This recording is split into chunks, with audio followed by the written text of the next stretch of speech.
Hello guys, আসসালামু আলাইকুম। আপনারা সবাই কেমন আছেন? আশা করি সবাই অনেক ভালো আছেন। আলহামদুলিল্লাহ, আমরাও ভালো আছি। তো চলে আসছি আপনাদের জন্য নিউ আর একটা ভিডিও নিয়ে। আজকের ভিডিওটা শুরু করতে আজকের ভিডিওটা হচ্ছে স্পেশাল ভিডিও। তো আজকে হচ্ছে আমার ছেলের বার্থডে, তার জন্য তার বড় খালামণি ফ্রাইড রাইস বানাবে। তো এখানে সব কিছু রেডি করা হয়েছে। এখানে ভাতটা রান্না করে ওখানে এটা ঠান্ডা করা হয়েছে। এদিকে গাজরটা কুচি কুচি করে কেটে নেওয়া হয়েছে, আর এদিকে বরবটিটাও কেটে নেওয়া হয়েছে। এদিকে চিকেনটার সব কিছু দিয়ে ম্যারিনেট করা হয়েছে। এখানে পেঁয়াজটাও কেটে নেওয়া হয়েছে, আর এখানে হচ্ছে ক্যাপসিকামটাও কেটে নেওয়া হয়েছে।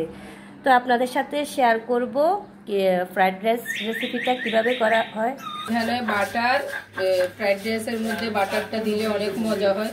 তুর্কি ফ্রাইড রাইসের মধ্যে বাটারটা দিলে অনেক ইয়ামি হয়। দেখেন, আমার বোন বিদেশ থেকে নিয়ে আসছে, বাটারটা অনেক ইয়ামি হবে।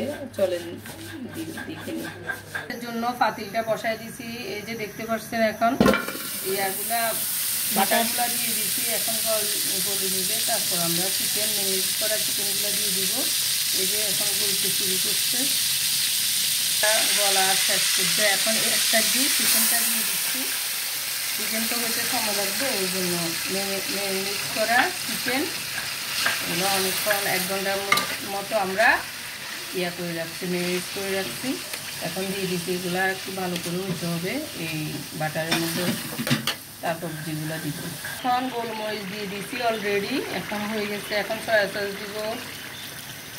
এখন সবগুলা একে একে সবজি দিয়ে দিব। এখানে হচ্ছে যে বরবটি, এখন গাজরটা দিয়ে দেওয়া হচ্ছে, ওই যে তারপর দেওয়া হবে ক্যাপসিকাম।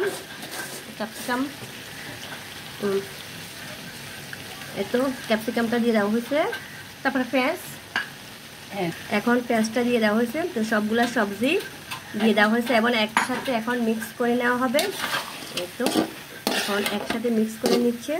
কালারফুল হয়েছে, অনেক কালার। হ্যাঁ, মাশাআল্লাহ, দেখতে অনেক কালারফুল লাগতেছে। এখন টমেটো সস দেওয়া হচ্ছে, একটু বেশি করে টমেটো সস দিয়ে দিবে। এই যে এখন ফ্রাইড রাইসের মধ্যে ভেজিটেবলের মধ্যে রাইসগুলো দিয়ে দেওয়া হচ্ছে। একটু একটু দিবে আর লাড়বে। এখন রাইস অর্ধেক দিছি, দিয়ে নেড়ে চেড়ে নিচ্ছে। আবার আরেকটু দিয়ে আবার নেড়ে চেড়ে নেওয়া হবে। এই যে দেখতে তো পাচ্ছেন, খুবই কালারফুল, হোয়াইট রেড সব কম্বিনেশন অনেক সুন্দর লাগছে। একসাথে সবগুলো দিলে তো নাড়া সম্ভব না, হ্যাঁ, অল্প অল্প করে দিয়ে একসাথে মিক্স হওয়ার জন্য। যে সবগুলা ভাত দেওয়া হয়ে গেছে, এখন ভালো করে একদম নেড়ে চেড়ে নিবে। ফ্রাইড রাইস বলে কথা, একদম মিক্স করে নিবে। তারপর আমরা এই যে করব, এখানে ফ্রাইড রাইসে দিব, ওই জন্য এই বাটারটা দিয়ে দিচ্ছি। এটার মধ্যে ডিমগুলা করে নেব, পেস্ট করে নেব। দিয়ে দিচ্ছি ফ্রাইড রাইসের মধ্যে, এটাকে ভালো করে মিক্স করে দিয়ে দিব। এদিকে ফ্রাইড রাইসগুলো রেডি।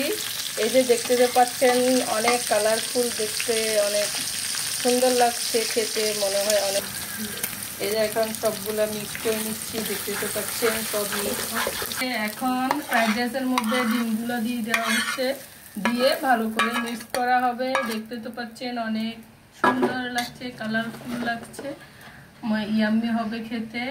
বাচ্চাদের তো খুবই পছন্দ, আমাদেরও খুব পছন্দ। আমরা সবাই এই ফ্রাইড রাইস পছন্দ করি, ওই জন্য বাগিনার বার্থডে উপলক্ষে ফ্রাইড রাইসটা বানাই ফেললাম। অবশেষে যে ফুল রেসিপি দিছি আমার ছেলে, আপনারা দেখতে থাকেন। আমার বোনের ছেলে, বোনের একটা ভিডিও নিচ্ছে আর আমি একটাতে ভিডিও নিচ্ছি। সবাই বললাম আমি আমার ছেলে। হ্যাঁ, আমার বাগিনা মানে আমার বোনের ছেলে। এই যে ফাইনাল লুক, এখন দেখতেছেন ফাইনাল লুক অনেক কালারফুল। আর আমরা খাওয়ার সময় আসবো। আর এখন বিদায়, এখনকার মতো টাটা। খাবার টেবিলে দেখা হবে আপনাদের সাথে। এখন রাইস